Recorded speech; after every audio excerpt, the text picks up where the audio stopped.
Night had fallen like a living shadow over the city.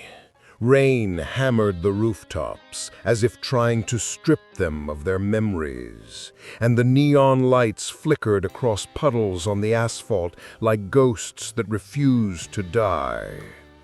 Inside the old miller's diner, the air smelled of grease, burnt coffee, and contempt.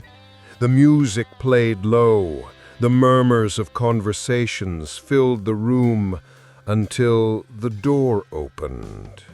The wind swept in, carrying the scent of the storm, and with it came a man bent under the weight of years and invisible memories.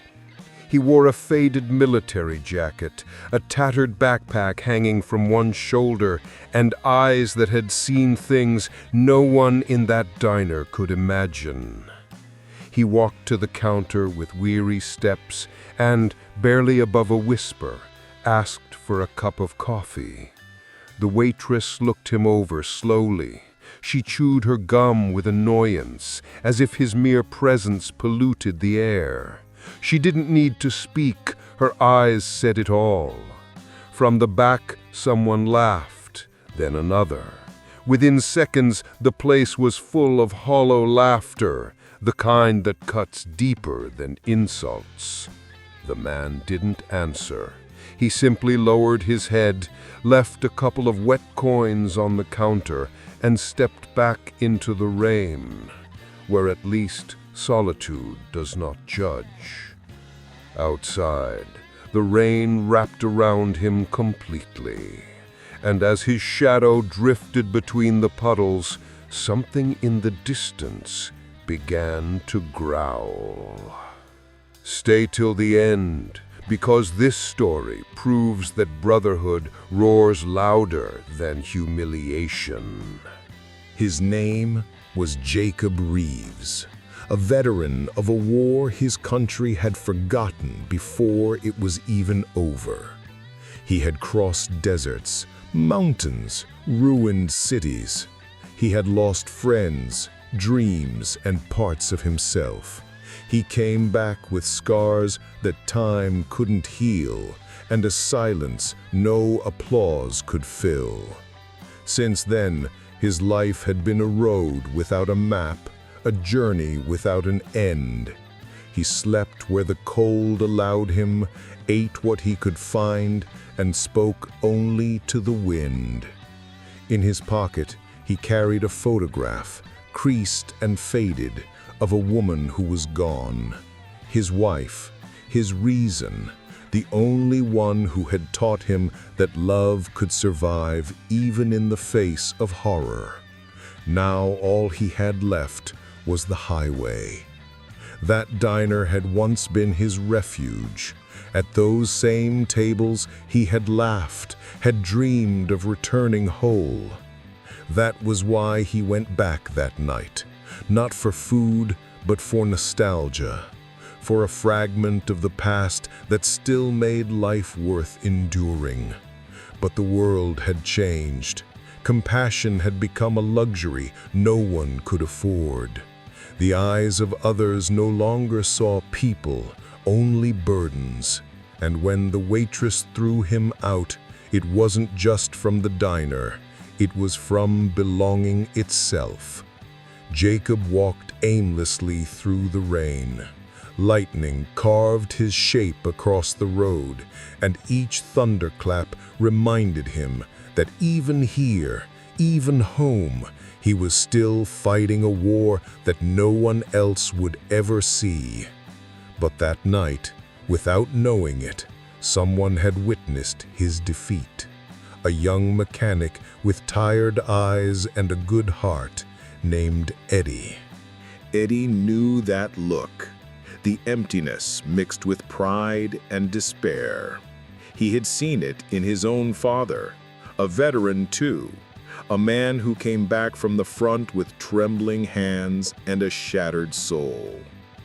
Watching Jacob leave under the storm was like watching his own past repeat itself, and he couldn't let it happen again. He pulled out his phone, typed a message, and sent it without hesitation. It wasn't long, but it carried the weight of respect. They kicked a veteran out of Miller's. He's alone in the rain. Miles away, in a garage that smelled of oil, metal, and smoke, a phone buzzed on a table stained with grease. Mason Cole, known on the road as Iron, read the message in silence. His eyes, hardened by years and loss, reflected something more than anger. It was memory.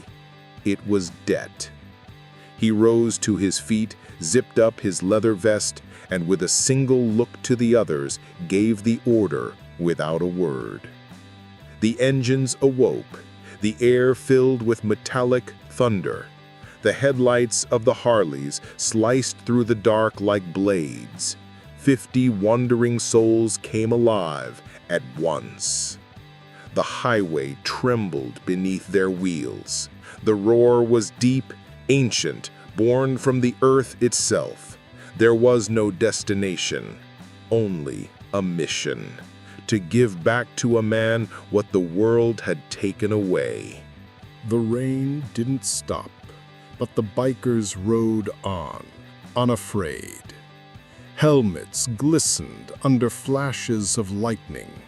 Water exploded against their visors, and the air smelled of steel and redemption. In the distance, beneath the bridge, they saw Jacob's silhouette, huddled, broken, a shadow in the storm. Mason stopped his bike and walked toward him. Rain ran down his beard, darkening his face. Jacob looked up, dazed, as if reality had turned into a dream. There were no questions, no explanations. Mason simply extended his hand. Jacob hesitated for a moment, then took it. The engines came back to life. 50 Harleys roared as one, and in the middle of them, Jacob Reeves rode again, a forgotten man, reclaiming his place among the living. If you still believe loyalty and respect mean something, subscribe to Hell's Road, because stories like this are far from over. Dawn was breaking through the clouds. The sky, once black, turned to gray, then gold. The wet highway stretched endlessly, reflecting the glow of the headlights. Jacob felt the wind cutting across his face, and with every mile, the weight on his chest grew lighter. He looked around at the leather vests of the men surrounding him. Each one told a story, each patch a sacrifice. They weren't symbols of power, but of promise. Promises to stand by each other, no matter the storm. The roar of the bikes was hypnotic, a steady pulse beating in unison with their hearts. There was no destination beyond purpose, no need for words. Jacob understood that these men weren't chasing glory, they were chasing justice, the kind only those who've known abandonment can understand. They wore their colors like armor, symbols of loyalty stitched in leather. You can carry that same spirit. The official Hell's Road store is linked below for those who live by the code.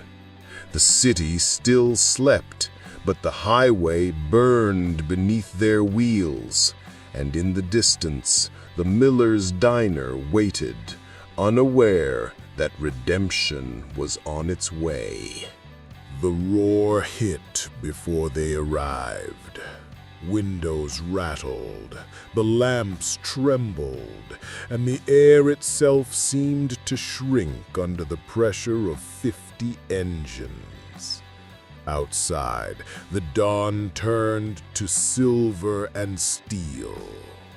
50 motorcycles lined up in front of the diner, gleaming under the rain like beasts ready to strike. Inside, the laughter died. The conversations froze. The owner looked up, pale as the counter he leaned on. The waitress dropped her tray. The crash of metal on tile was the last sound before silence. The door opened slowly. Mason, iron cold, stepped inside, and the temperature changed. He walked to the counter with heavy, deliberate steps. A soaked bill hit the surface, and his voice, low and calm, filled the room. Last night, you forgot to serve something. It's called respect. The owner couldn't speak. No one could. One by one, the bikers entered, filling the diner, their boots leaving trails of rain across the floor. No one spoke. They didn't have to. The message was already written in the roar of their engines. Then the door opened again.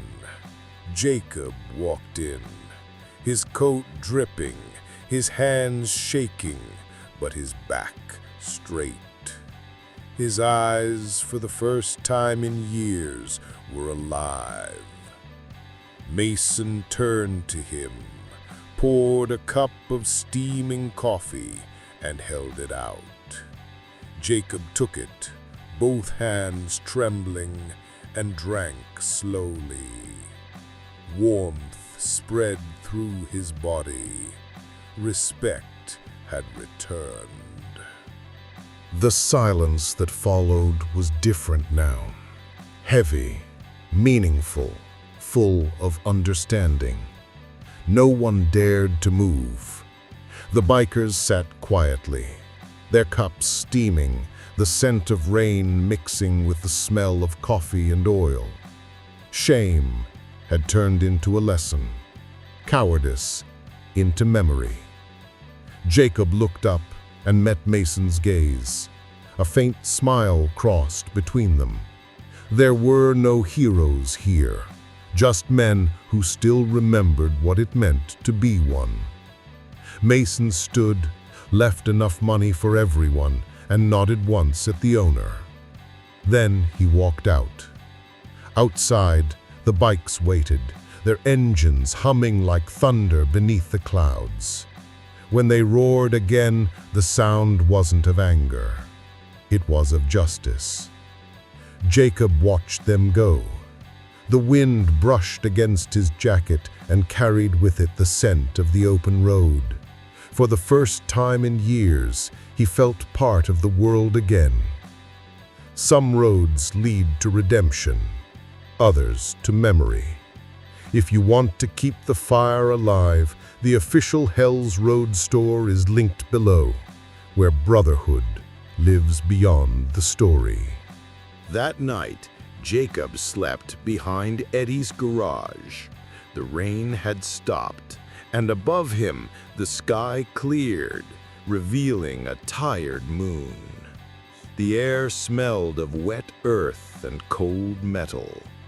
Inside him, there was no emptiness now, only peace. He closed his eyes and listened to the fading echo of Harleys in the distance. It wasn't noise anymore, it was a song of respect, of brotherhood, of second chances. For the first time in years, he didn't dream of gunfire or war. He dreamed of the highway, of the wind on his face, of engines roaring beside him, of not being alone anymore. He understood then that brotherhood doesn't wear a uniform or medals. It lives in small gestures, in the hand that lifts you when the world turns its back.